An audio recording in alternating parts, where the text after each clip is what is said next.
Si queréis abro, ya que a colación con lo que estaba hablando Judith, si queréis abro un poquito, rompo un poquito el hielo en esta mesa.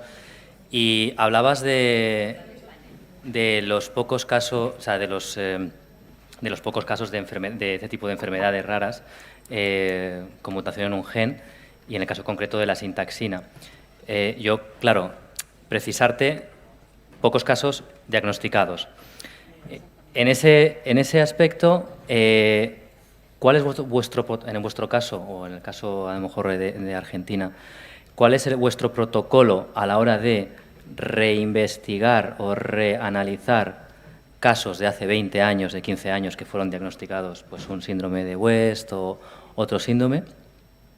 Esa es la pregunta, ¿cuál es vuestro protocolo? Y segundo, ¿cuánto importante es hacerlo para nosotros o cuánto énfasis podemos tener o debemos tener? ¿Te cuento lo de aquí? Sí. Vale. Nosotros, ya os he dicho que trabajamos con Red y trabajamos desde hace un montón de tiempo. Las distintas becas de investigación nos han permitido tener pues, congeladores, tanques de nitrógeno, que nos han permitido guardar las muestras. Muestras de el 98, 97, 99. Y también os he comentado un par de veces que soy como una hormiguita. Y a la que sale una técnica nueva, todos los casos negativos los paso por la técnica nueva. Todos los casos negativos los paso por la técnica nueva. Y ahí voy cribando. Ya, Judith, pero no te pones a investigar con ratones. No, yo no trabajo con ratones. Yo trabajo con estas muestras de ADN. ¿Vale? Entonces, nos permiten, estas pequeñas becas de investigación nos permiten poder hacer todo esto. ¿Vale? Es posible que no lo podamos hacer en todos los casos. ¿Por qué? Porque hay muchos casos que nos vienen, la muestra nos viene de otros hospitales, no sabemos si han continuado ellos con algún estudio o no han continuado. Pero como estamos bastante comunicados, la idea es que los casos negativos por distintas tecnologías nuevas que vayan apareciendo, el clínico te dice, oye, no encontraste nada con el panel aquel, ¿te parece poner ahora en el exoma clínico? Vamos allá. De hecho, están saliendo muchas iniciativas a nivel de comunidades autónomas o a nivel estatal que permiten hacer exomas o están permitiendo hacer exomas a pacientes bien estudiados clínicamente, bien estudiados genéticamente y que no hayan detectado ninguna mutación. Con lo que, si en algún momento determinado fuisteis estudiados en cualquier centro, sobre todo los centros que están dentro del servicio de salud, esas muestras no se tiran. Os hacemos firmar un consentimiento informado y os pedimos ahí de guardarlas. Entonces, no se tiran, nunca. A mí me duele, ¿vale? Alguna vez hemos tenido alguna petición de no quiero que la muestra de ADN se permanezca en el hospital. Vale, pues o se devuelve o se tira, en ese momento se destruye, ¿vale? Pero en realidad no se tira ninguna y de esta manera hemos recuperado un montón de casos antiguos para hacer diagnóstico nuevo. Las nuevas tecnologías nos permiten eso. A veces es verdad que hay algunos ADNs que se pueden degradar y a veces os pedimos, te pinchaste en el 99, pero estamos en el 2017, nos vendría bien una nueva muestra de sangre para tener otra nueva muestra. Perfecto. Si hay algún caso de los vuestros, pues ir a vuestro médico de referencia, neurólogo, neuropediatra, pediatra, quien sea, y decirle que se vuelva a hacer. ¿Vale? Porque hay técnicas nuevas y eso nos lo permiten hacer. ¿Esa es la primera pregunta o las dos? Esa era, vale. Eran las dos, sí. A mí me gustaría hacer un comentario porque me parece que es pertinente, ¿no? No en todos los centros, ni en todas las ciudades, ni en todos los países hay hormiguitas. Es más, en muchos lugares, más que hormigas, hay termitas. Y todas estas nuevas tecnologías pueden dar la falsa impresión de ser un negocio, porque son muy caras, y que alguien que tenga acceso a enviar una muestra, por ejemplo, a algún centro en otra parte del mundo para secuenciar, por $500, se sienta con la autoridad moral de poder hacer una interpretación de estos estudios. Eso ocurre, y ocurre en Latinoamérica en muchos países, y me consta. Y de golpe vienen pacientes que vienen supuestamente con un informe de una secuenciación en donde no lo agarró ninguna hormiguita con responsabilidad profesional y tampoco casada con un biotecnólogo que pudo interpretar esto, sino por gente muy inescrupulosa que fue así, livianamente diciendo, no, no tiene nada, o esto que tiene, no sé qué tiene. Y entonces aparecen las variantes de significado incierto y bueno, y arreglate. Y tampoco estudian los tríos, o sea, cuando uno habla de trío, habla de niño, paciente de cualquier edad, padre y madre, porque saber eso es clave para poder darle a veces a algo que no se conoce un significado. Entonces, yo creo que los centros en donde se hacen estos estudios pertenezcan a la seguridad social, pertenezcan a los hospitales públicos, estén coordinados, estén controlados y estén dotados de personas idóneas, en donde no vean detrás de esto la posibilidad de hacerse ricos sin obtener para los pacientes un resultado que tenga una utilidad práctica, es un peligro muy grande. Y yo quiero advertirles que esto puede ocurrir y a nosotros nos pasa, lamentablemente, y no podemos ni siquiera a veces saber quién está haciendo el estudio, porque a veces la boca de expendio es una y el estudio se hizo en otro lado y entonces uno dice, yo quiero hablar con quien lo hizo porque quizá yo le puedo dar alguna información clínica que le sea de utilidad y ella me pueda devolver alguna información respecto de mi paciente. Pero sin embargo los canales de comunicación están cortados y el paciente depositó un montón de dinero para obtener un resultado que no le sirve para nada. Y entonces frente a estas cosas, como muchos otros avances tecnológicos que han ocurrido previamente a estos, tenemos que estar muy atentos, para lo cual los estados, los ministerios de salud, las entidades que regulan el funcionamiento de las entidades sanitarias deben estar atentas. ¿Estarás de acuerdo con esto? Sí, sí, sí, totalmente. De hecho, nos han venido a veces pacientes que decían, no, a nosotros ya nos han dicho que el MECP2 es negativo y lo habían mirado con una tecnología que había ya quedado desfasada y que no estudiaba todos y cada uno de las cosas que podíamos estudiar. Entonces, también es verdad que sabemos que venimos de una crisis económica muy importante, que eso ha hecho que haya muchos recortes a nivel de sanidad y muchos recortes a nivel de no solo de formar personal, sino de comprar aparatos y de comprar muchas cosas. Y esta situación ha hecho que aparezcan muchas empresas con bullets, como setas, que cumplían la función que el hospital no podía acceder, porque no tenía dinero para comprar un aparato que le permitiera hacer esta tecnología que ellos sí estaban haciendo. No te estoy diciendo que todas funcionen mal, al contrario, hay algunas que funcionan súper bien y yo pongo la mano en el fuego, pero no todas. Y esas empresas, si tú después quieres estudiar a los papás, vuelve a pagar y vuelve a pagar. Y tú la sensación que tienes como papá y como mamá es que, jolín, aquí solo sueldo pasta. Bueno, pues es así, ¿vale? Entonces, sí que es verdad que hay muchas empresas y hay algunas que funcionan súper bien, por favor, que no salga de mi boca de que las empresas no funcionan bien. Pero sí que es verdad que hay que ser rigurosos.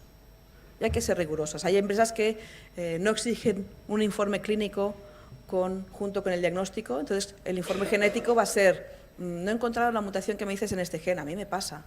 A veces me vienen muestras de otro hospital y me dicen encefalopatía epiléptica. Digo, ole tú, dame algo más.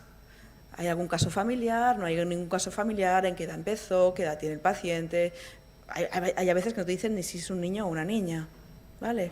Entonces, te pones en contacto con el clínico y le dices, mira, tú me decías que podía ser este gen o este gen, pero como estamos haciendo esta opción de mirar todos estos genes, y yo con encefalopatía epiléptica he mirado más genes, ¿te cuadraría si es el gen, que no es ninguno de los que ellos me habían dicho, y es este?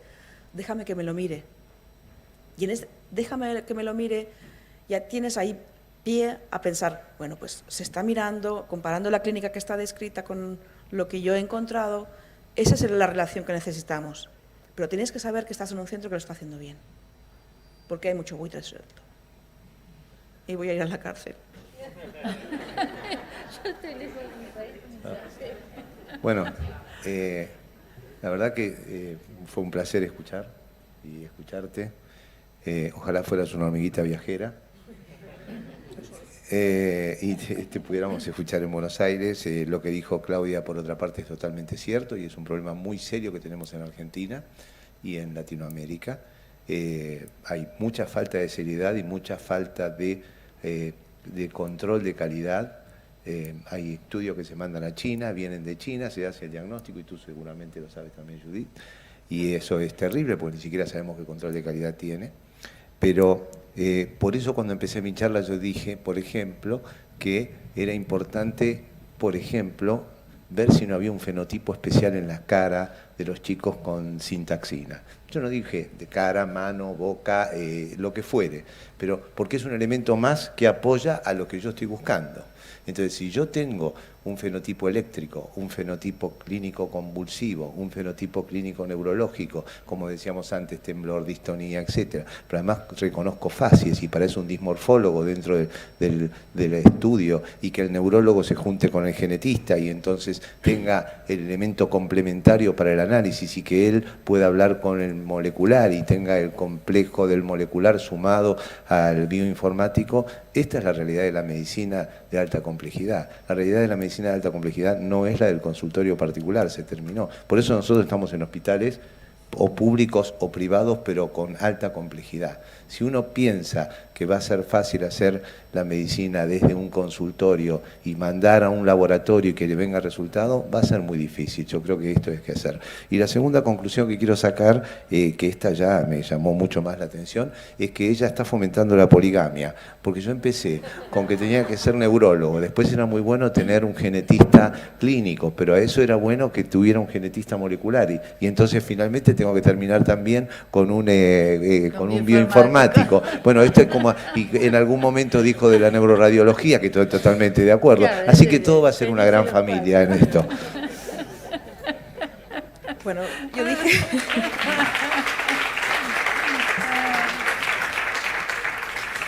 Era sentido figurado, ¿eh? No lo tomes tan literal, ¿eh? No. A ver, yo quería introducir en estos 15 minutitos que nos faltan, quería introducir quería cambiar un poquito el enfoque y cambiar un poco el rumbo, y en colaboración con todos los asistentes. Se ha hablado mucho de autismo durante toda la mañana, entonces me gustaría que alguien nos pudiera responder. No responder, está claro que nuestros niños tienen un marcado trastorno del espectro autista, cada uno con mayor o menor intensidad, y eso significa que ellos tienen un mundo propio, ¿no? No os voy a preguntar cuál es ese mundo propio que tienen estos niños, ¿no? Un poco para ayudar también a definir a lo mejor algún fenotipo, sino que la pregunta que alguien nos podría responder para enriquecer todo esto sería: ¿cómo os imagináis que es ese mundo que tienen propio? ¿Y qué hacemos, qué estimulación le hacemos, cómo lo manejamos para acercarlos pues, un poco más a nuestro mundo, para que se sientan más cercanos y no tan lejanos? No sé si hay alguien que quiera transmitirme su experiencia o transmitirnos su experiencia o algo. ¿Hay algún terapeuta en la sala, por favor? ¿Hay alguien en la sala?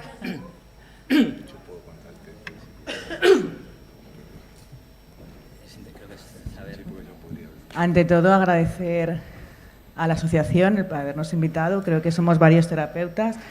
Nosotros trabajamos en Exa Fundación.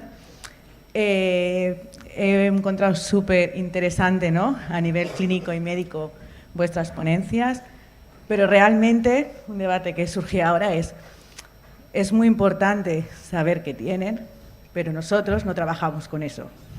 Yo trabajo con Selén, con Nahuel, con diferentes niños, y cuando habéis hablado de las expectativas, ¿no?, y de cómo una familia puede ir a buscar un diagnóstico y se lo pueden dar erróneo, aquí tratamos a más no solo con un diagnóstico, sino con una parte muy emocional de las familias, que es el coger a esta familia que está derrumbada, ¿vale?, porque realmente le han engañado. Eso por una parte, ¿vale?, que es algo que quería decir, que es súper importante ver al nivel médico y genérico, que es lo que a mí no me han enseñado en la carrera, pero realmente es una palabra, Y a mí lo que me interesa es conocer al día a día a Selene, que es la hija de Albert y Eva, que es un encanto, y con la que evolucionamos todos cada día. ¿Y cómo nos acercamos a su mundo? Pues realmente es conocerla, buscar estrategias de comunicación. Hemos hablado de rasgos autistas, pero realmente, ¿no? En el caso que nosotros conocemos con Selene, para mí no.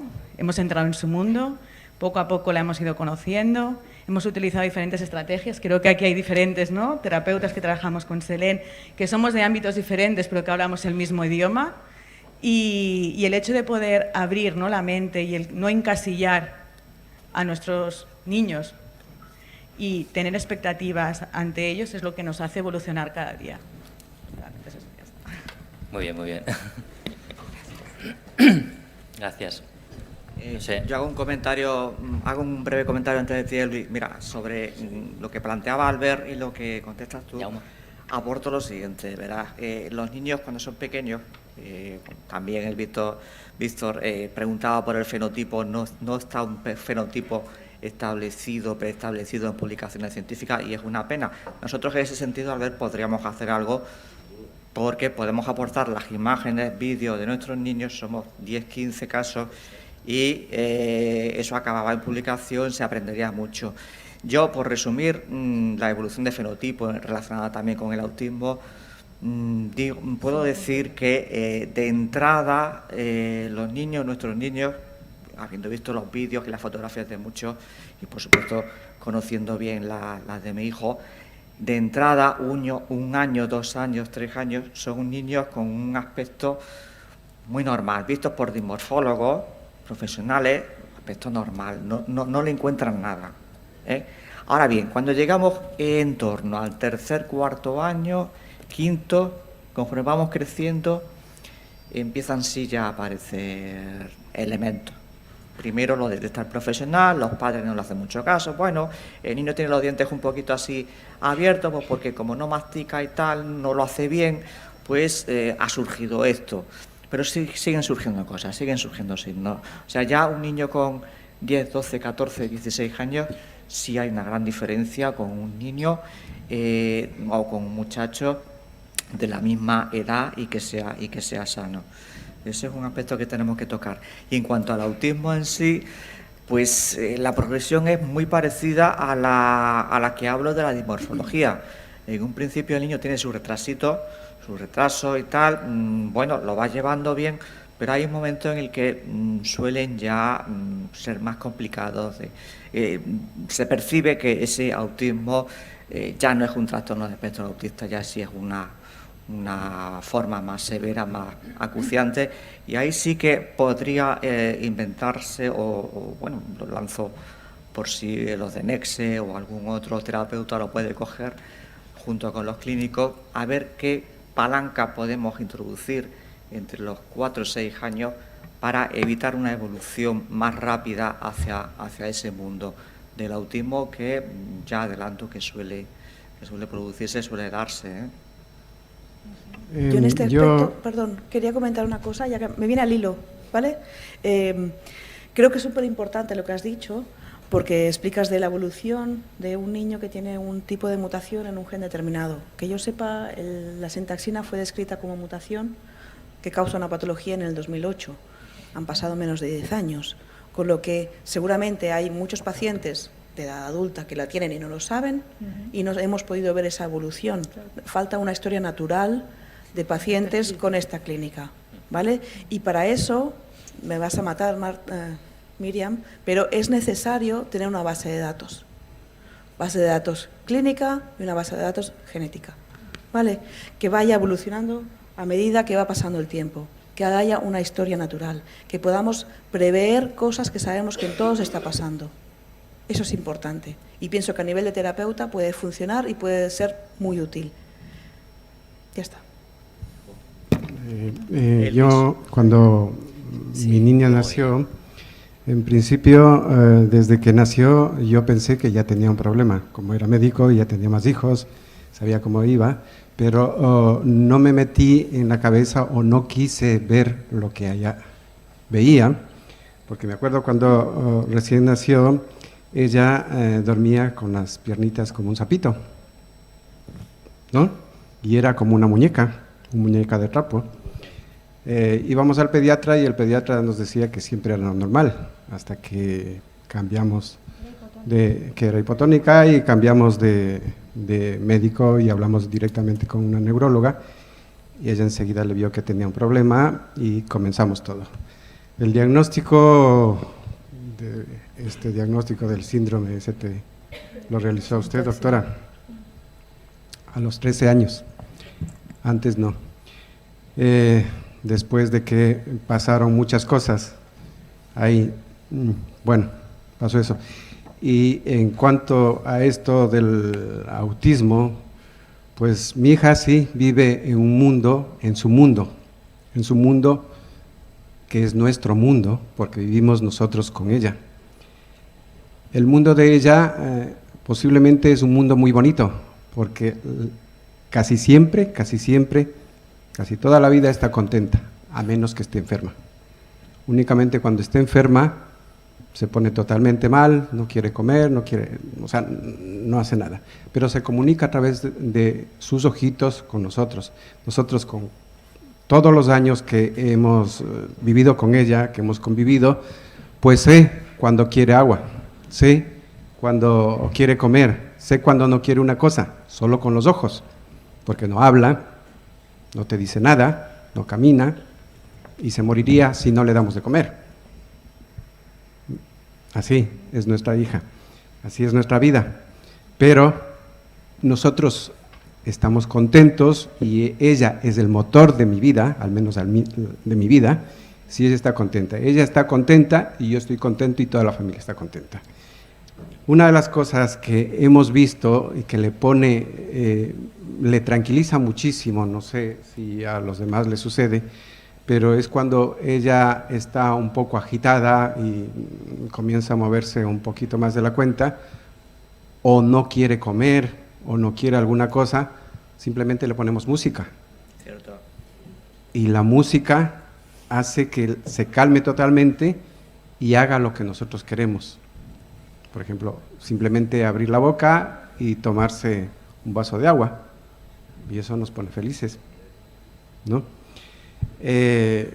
Bueno, después del acto emocional que acabo de hacer, quisiera preguntarle a usted, doctora Alberas. Yo vi un slide que usted presentó, una diapositiva en el que mencionaba que este ST, que es BP1, se expresa más a nivel del cerebro y también en la retina. Y yo, como le dije, soy oftalmólogo y he tratado de ver cosas de eso y no veo nada publicado sobre eso. Lo que sí he visto en los niños de este síndrome es que todos tienen estrabismo, más o menos, pero tienen un estrabismo, posiblemente un síndrome en V o un síndrome en A, pero eso es lo que tienen. No he visto una expresión en la retina, que le he hecho pruebas también a mi hija a nivel de retina, a nivel de nervio óptico, y no veo alteraciones que se vean ahí, claras. Entonces quisiera ver si... Bueno, yo no le voy a poder contestar esa pregunta. Esos son datos científicos. ¿Y qué repercusión tiene esto? No tengo la respuesta y la verdad que no he encontrado tampoco ningún dato científico que me diga si esta repercusión de ARN a nivel de retina tiene implicancias de algún tipo que uno pueda mirar a través de aparatos oftalmológicos. Quizás el día de mañana se encuentren. Yo un poquito, lamento no poderle contestar esto, pero quisiera retomar su historia personal y a partir de su historia personal contar otros hechos que han marcado hitos en la cotidianidad de muchas otras patologías. Ustedes saben que existe un sitio que creció muchísimo en los últimos años, que es el Rare Chromosome Disorders, que empezó llamándose FIND, que se lo hizo una asociación de padres de niños con trisomía 13, trisomía 18. y que ahora abarca todas las anomalías cromosómicas, incluidas las más raras que hay. Esa fundación, además de contar lo médico de cada una de estas condiciones, cuentan estas historias personales. Hay pequeñas viñetas en donde los papás de niños, como contaba la terapeuta hace un rato, con nombre, Nahuel, Eleonora, Marina, quien fuera, y cuenta pequeñas historias personales. Cuando uno lee esto, es algo que uno dice, ¿tiene importancia? Y la verdad que sí la tiene. Porque cuando yo tengo que asesorar a una familia, puedo contarles que hay un niño que vive por ahí en Australia, o que vive en, no sé, en Brasil, o que vive en México, o que vive en Estados Unidos, que tiene la misma condición y que le gusta la música y que aprendió a calmarse con el agua, o que aprendió determinado instrumento. Y si bien puede ser que a su hijo en realidad eso no vaya a ocurrirle, le doy una idea de probar cosas nuevas, de las historias personales de las familias, que son muy ricas y que no están normalmente contadas en los textos científicos, pero que en estos sitios, y por eso de alguna manera, no sé si ustedes lo hacen a través de la fundación, pero que sería bueno que estas historias personales ustedes las volcaran en algún sitio. Está hecho ya. Ah, bueno, listo, entonces me rectifico, porque bueno, creo que es tan importante esto como lo científico, ¿no? Esta pequeña historia personal que humaniza la condición de cada uno de los niños y personas que tienen una determinada condición, ¿sí? Quería... No recuerdo tu nombre. Hola, yo soy Paula, intentaré ser breve. Bueno, primero de todo, gracias por la organización de este congreso que nos permite profundizar, ¿no?, en estas patologías y conocer de la mano de neuropediatras, investigadores, un poquito más estas características de los peques, ¿no? Yo soy terapeuta ocupacional, trabajo con peques con diferentes patologías, entre ellas autismo, y un poco respondiendo a la pregunta que hacía sobre cómo conectar con ese mundo interior, ¿no?, que tienen los peques.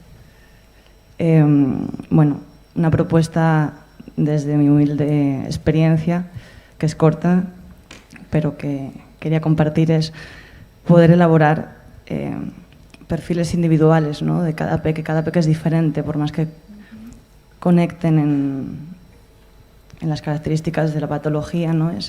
A un niño le funciona la música, a otro niño le funciona el movimiento con la mamá. Estoy un poco nerviosa, perdonad. Bueno, sobre todo esto, ¿no?, poder identificar qué canales sensoriales son los que prefieren los pequeños, y toda esa información que los papás nos pueden dar para que nosotros, desde nuestras estrategias, podamos acompañar a las familias para tener una mejor calidad de vida, ¿no?, que creo que es lo importante, y para que desde su mundo, ¿no?, desde esas preferencias sensoriales que tienen con la luz, con la música, con determinados juegos, podamos compartirlos con ellos, ¿no?, y que cada vez ellos compartan más su mundo con nosotros, ¿no? Y bueno, simplemente agradeceros la oportunidad de conoceros. Gracias. Gracias. Yo quería hacer algunas reflexiones. Ustedes saben que mi especialidad es... no sé si me toca hablar a mí ahora. Sí, sí. Ah, bueno, claro. Está bien. Pero ustedes saben que mi especialidad dentro de la neurología infantil es el autismo. Hoy hablé un poco del autismo, me dediqué más a aspectos que tenían que ver con el gen de la sintaxina y su correlato. Y acabo de sacar un libro sobre intervención en autismo, así que es interesante porque habla de muchas de estas experiencias y muy práctico, con un profesional español, con José Luis Cuesta Gómez. Acabamos de sacarlo, salió antes de que venir, no lo recibí todavía. Pero lo interesante es, yo estaba escuchando a la terapeuta que habló muy inteligentemente, y yo creo que hay algunas cosas que son fundamentales. Obviamente que el primer paso para el abordaje es el amor por lo que uno hace. Para la intervención. Y el segundo paso es el amor por lo que uno hace y el amor por las personas con las que trabaja. Este es el segundo paso. Pero con el amor solo no hacemos nada. Porque yo puedo querer mucho a alguien, pero si no tengo la formación adecuada, es tan malo como no querer lo que hago o no querer a la persona con la que estoy trabajando. Entonces, yo creo que las asociaciones de padres, además de investigar y de proponer investigaciones científicas, de proponer formas de abordaje desde el punto de vista de estudiar adecuadamente y de volver adecuadamente, deben ocuparse de la adecuada formación de los terapeutas y de las personas que intervienen. ¿Por qué? Porque si no, no hay una calidad de atención adecuada y eso evita que el niño se desarrolle adecuadamente. Nosotros tenemos un primer punto, intervención temprana. Yo no tengo que intervenir cuando a los 4 años veo que tiene autismo. Yo tengo que intervenir cuando tengo presunción de autismo. Si yo tengo presunción de autismo a los 12, 18, 24 meses, aunque yo diga tengo presunción, tengo que trabajar. A los 3 años le diré si tiene o no tiene, pero con la presunción de autismo yo ya voy a trabajar en habilidades sociales, en interacción, en juego, y todo esto es muy importante y para eso hay que formarse. Hay que formarse en herramientas de intervención temprana y esas herramientas de intervención temprana hay muchas que están estructuradas y reconocidas científicamente. Una de ellas estaba hablando hoy con la licenciada, es el Denver como técnica de intervención temprana. Ahora, uno no puede tratar temprano lo que no reconoce temprano. Entonces, hay que hacer muchas campañas y unirse a asociaciones de autismo, por ejemplo, para que las campañas incluyan la sintaxina dentro de este diagnóstico, pero hacer campañas para detección de este síndrome dentro del autismo, campañas de este síndrome de Dravet, pero sobre todo hablando de autismo ahora aquí. Y si yo detecto temprano, tengo que hacer formación de los profesionales con trabajo interdisciplinario, y cuando el trabajo interdisciplinario no digo multidisciplinario, porque pueden ser muchos y separados, sino interdisciplinario, con inclusión de los padres en la intervención. Porque si los padres no saben lo que hacen los terapeutas, ellos no lo pueden replicar. Y el chico pasa mucho más tiempo con sus padres que con los terapeutas. Trabajar a puertas cerradas no tiene ningún sentido. Hay una etapa que trabaja a puertas cerradas, pero hay que trabajar a puertas abiertas con los niños. Y a puertas abiertas significa que la mamá tiene que poner la mano, o el terapeuta, o la persona que lo cuida, perdón, o el papá, o todos, o la mamá le enseñará al papá, porque es un punto importante. Entonces, este segundo ítem, la de la formación, es un hecho fundamental, porque es la herramienta que tenemos para mejorar y amorigerar el autismo. En tercer lugar, obviamente que hay que hacer tomar conciencia a las instituciones educacionales. Me cortas cuando quieres. Ya está. Ya no me di cuenta. Bueno, las instituciones educacionales, la inclusión. Y esto es fundamental también. Pero la formación de profesionales es fundamental. Y tengan en cuenta, no hay una técnica terapéutica. Y entonces nos metemos en Floortime, nos metemos en DIR, nos metemos en Sunrise. No, señores. Tenemos herramientas terapéuticas y tenemos que tener en cuenta esas herramientas y formarnos en la mayor cantidad posible usando el traje a medida para cada uno. Cada chico es distinto.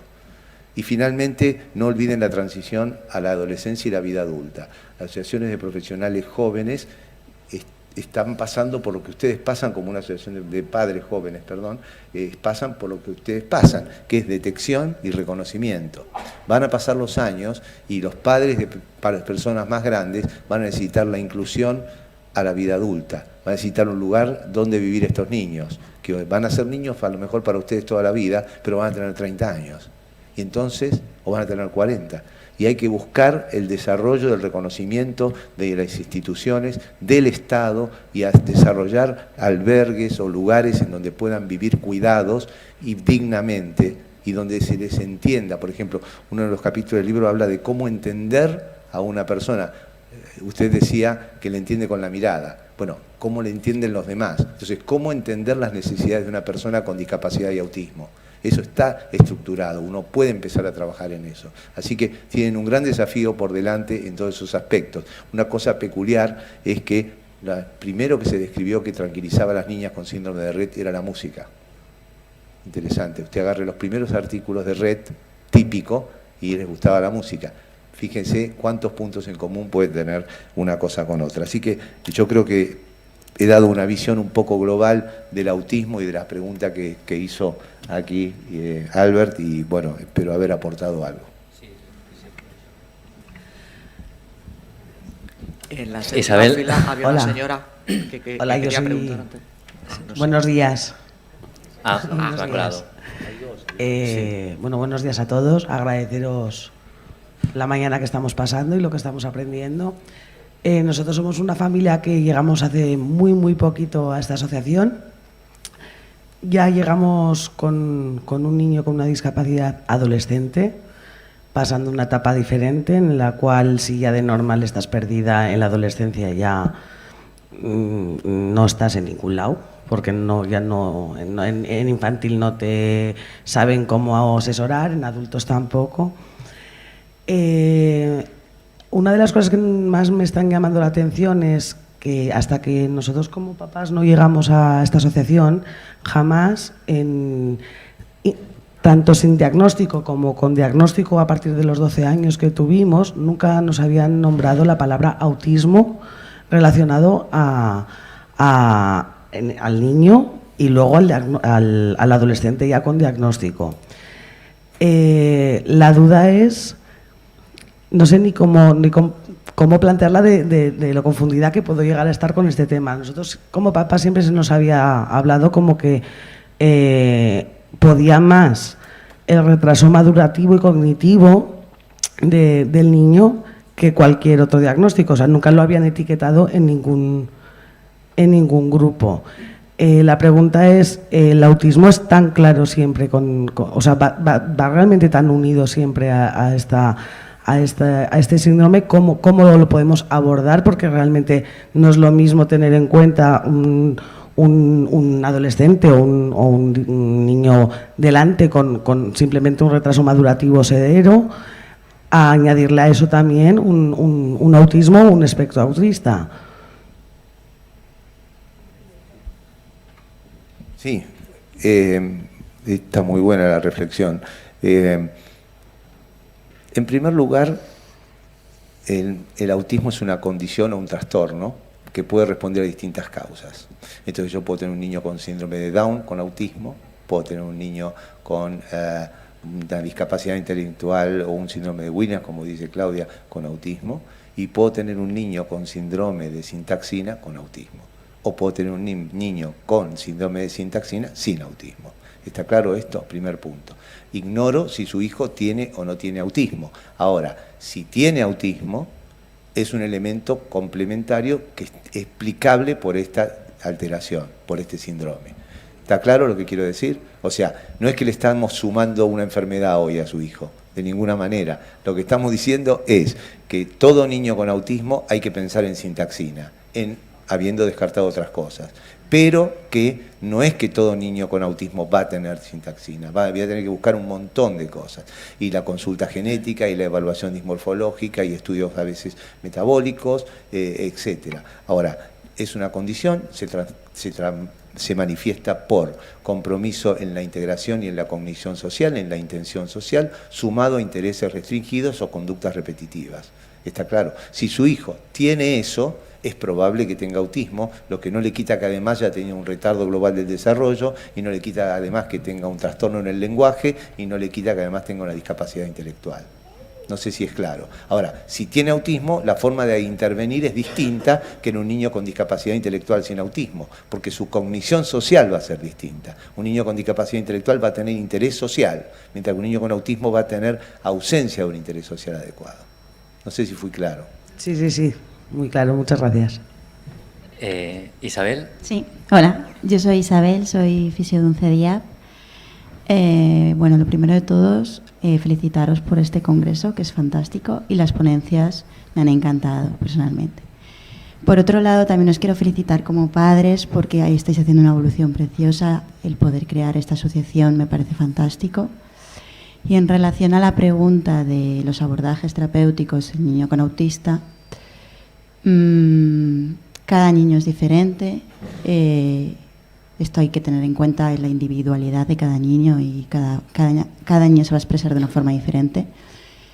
validaros como padres y decir que sois vosotros los primeros y los que mejor conocéis a vuestros hijos y los que más información os podéis aportar a los terapeutas.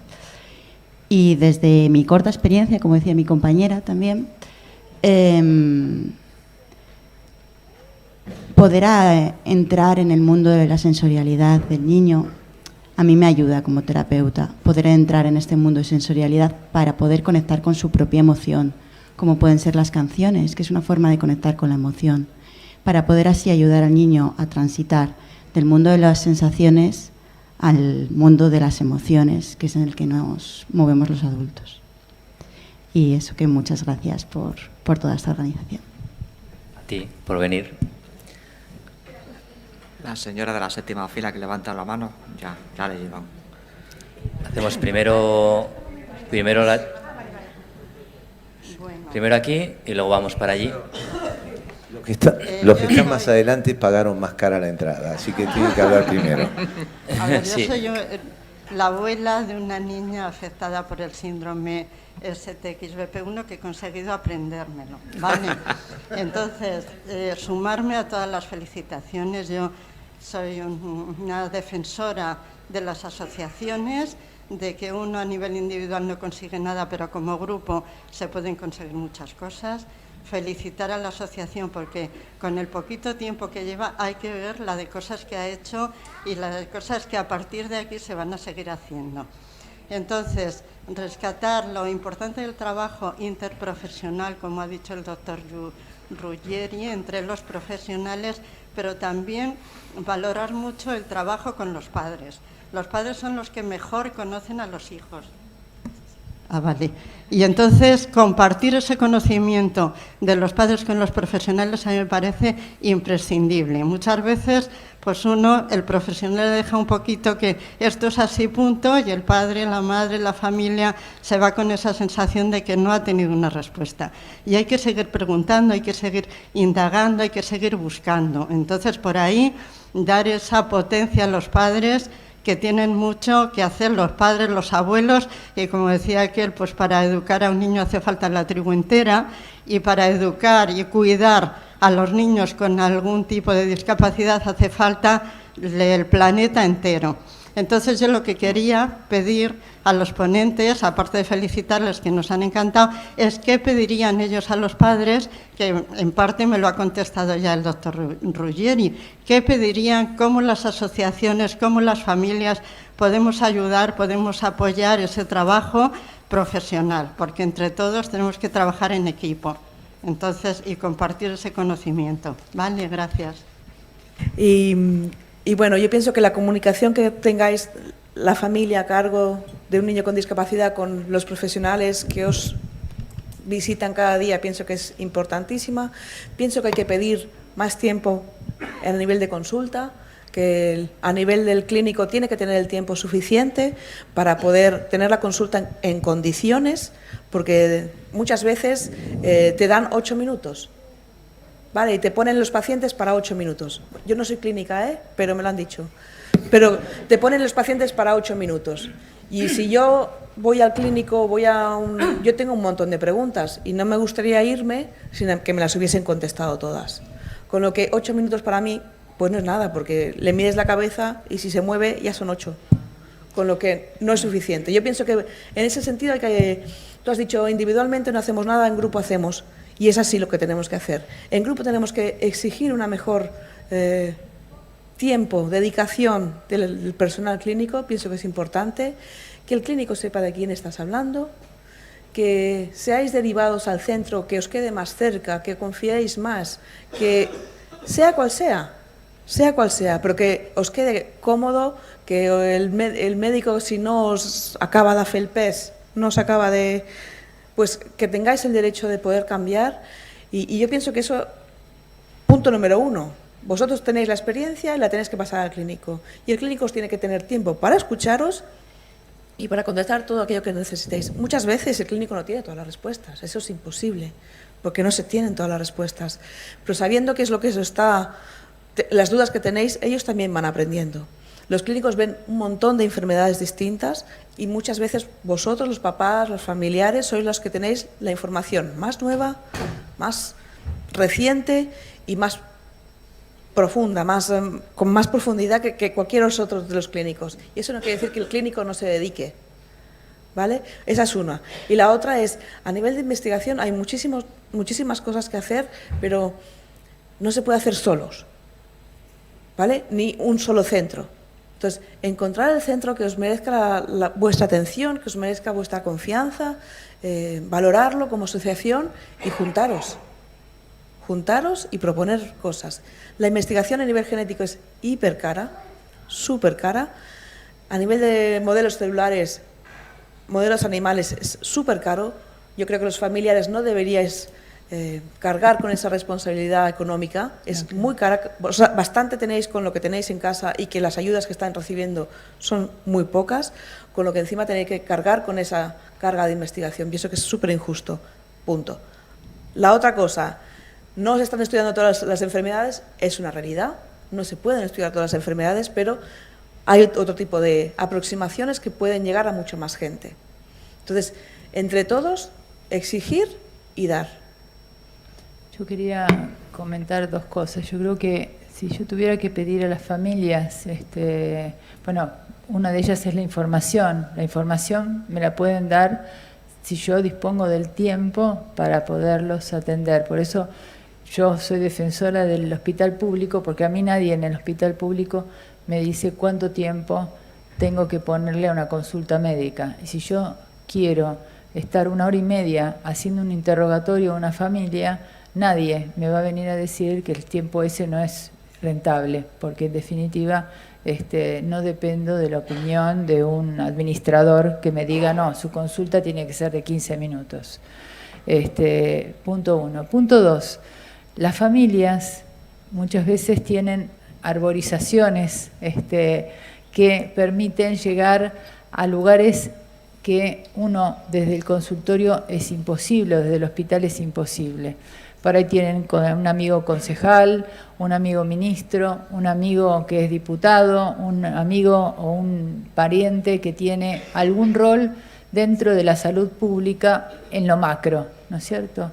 Y esos amigos, esos conocidos, son a los que hay que tocar para decirle, mira, acá hay un grupo de gente que necesita ayuda. Generalmente a los políticos, y perdón si hay alguno acá, no se le cae ninguna idea. Entonces, bueno, hay que llenarles las cabezas de ideas. Entonces, si uno va y le dice a un político, a un diputado, a un senador, mira, hay un grupo de gente que necesita determinada cosa. Yo les voy a contar una anécdota. Por ejemplo, cuando se resolvió en la Argentina la ley de screening neonatal, se iba a incluir el tamizaje para fenilcetonuria y para hipotiroidismo. Pero había un diputado que estaba en ese momento en el recinto que tenía un hijo con fibrosis quística y entonces propuso que en el triage de screening neonatal se incorporara la tripsina inmunoreactiva. En realidad parecía una cosa a la medida de él y sirvió, pero no podemos esperar que un funcionario tenga un familiar enfermo para que estas patologías tengan una repercusión en la salud pública. Pero bueno, habrá que golpearle las puertas a estos funcionarios para que den respuestas a la gente, ¿no? Eso es lo que le pedimos a los papás, vale. que hagan ruido, ¿no? Como dice el Papa, hagan lío, ¿no? El Papa es argentino,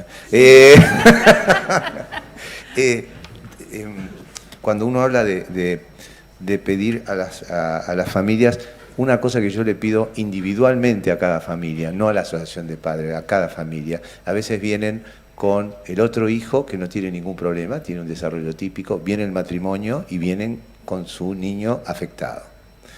Entonces, cuando termino la consulta le digo, bueno, a ver, si es varón, le digo una cosa, si es mujer le digo la otra. Si es varón le digo, mire, ¿saben qué? Ustedes son una familia, salgan los 4 en familia, ustedes son una familia pero tienen otro hijo que tiene un desarrollo típico y para él ustedes salieron a pasear con la hermanita o con el hermanito en este momento. Está en mi consulta pero salieron a pasear.